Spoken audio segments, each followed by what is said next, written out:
Hi everyone, it's Tita Chinita and today we're going to talk about our smart kitchen.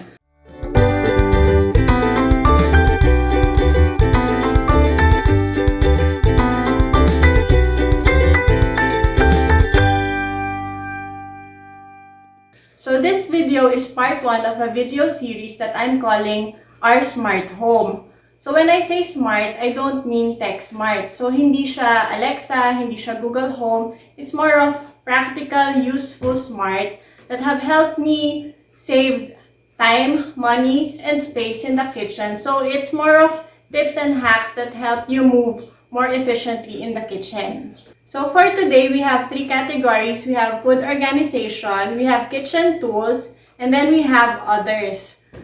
So for food organization, I have 4 tips for you. So yung first one is itong stacking interlocking food container. So this is how it works.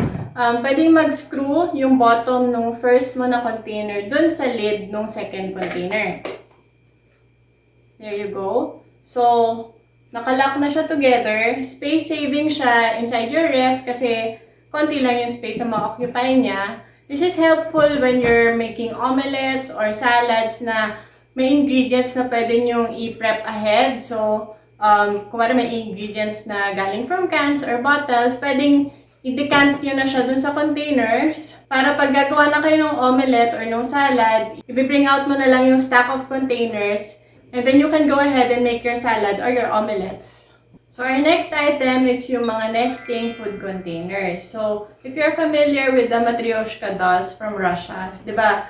Smaller doll within a bigger doll within a bigger doll. So we have here 5 containers of varying sizes. So we start with the smallest one.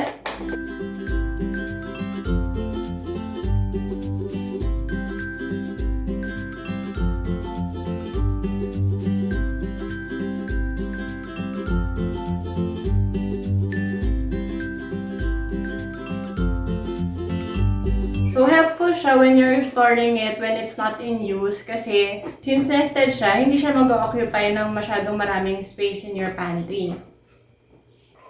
So, I also have here glass food containers naman na nested din. So, for me, ito very helpful din kasi 2-in-1 na siya. Since glass siya, pwede mo na rin siyang serving dish. And then, kung may leftovers man, pwede mo na siyang i-store sa fridge.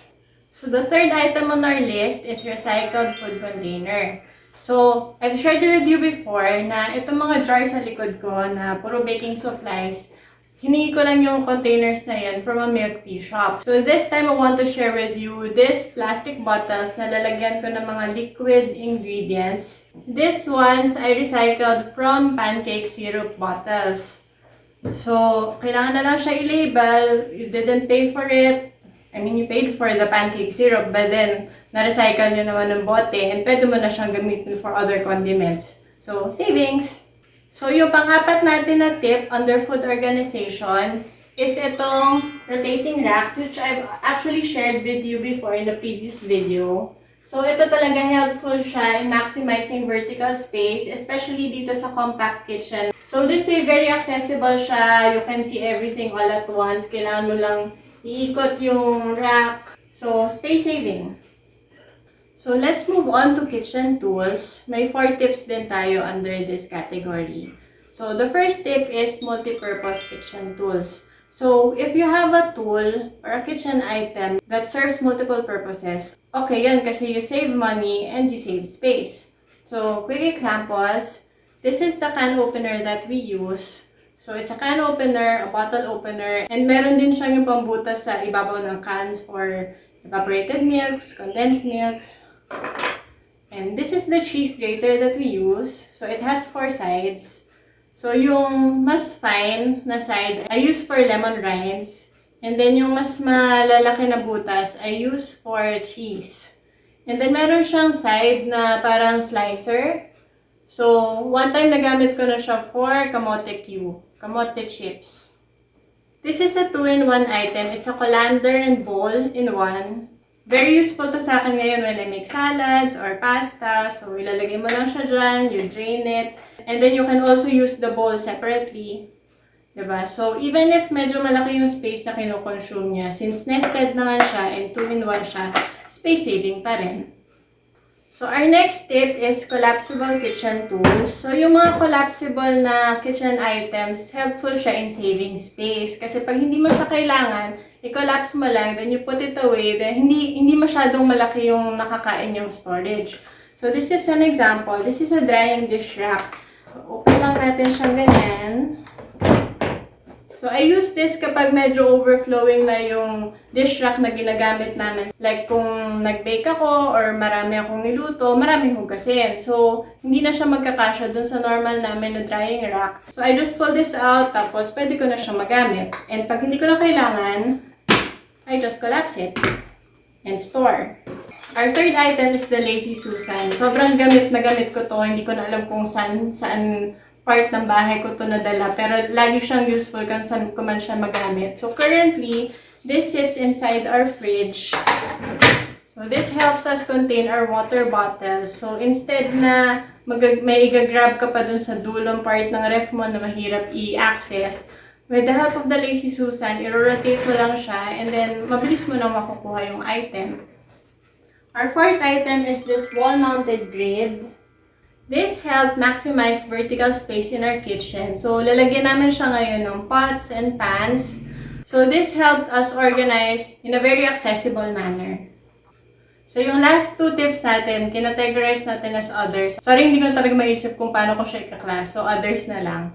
So, yung ninth tip natin is yung extension cord na merong individual switches. So, hindi ideal na we use extension cords in the kitchen kasi medyo matataas yung wattage ng mga appliances natin. But sometimes wala talagang choice kasi malalayo yung mga sockets. So make sure lang that you get extension cords na mataas yung capacity. So the reason why I like this extension cord, para hindi na ako nagpa-plug and unplug ng kitchen appliances every time nagagamitan ko siya.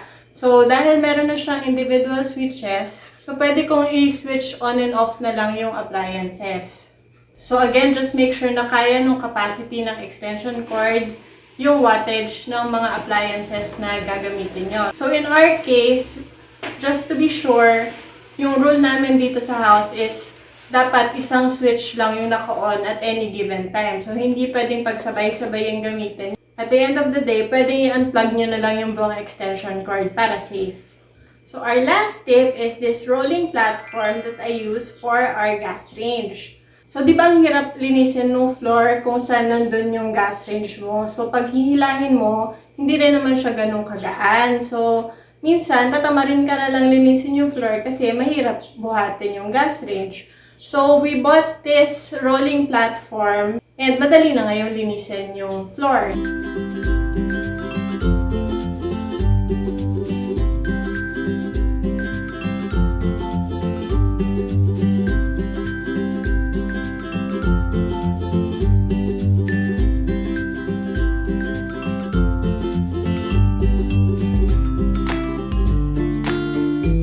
So that's 10 tips from our smart kitchen. So sana may natutunan kayo, may napulot kayong tips na magagamit nyo in your own kitchens.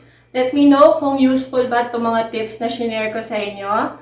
And if you like this kind of content, please do subscribe and like this video. And I'll see you in the next one. Bye! Malakas Macao shopping na setup today.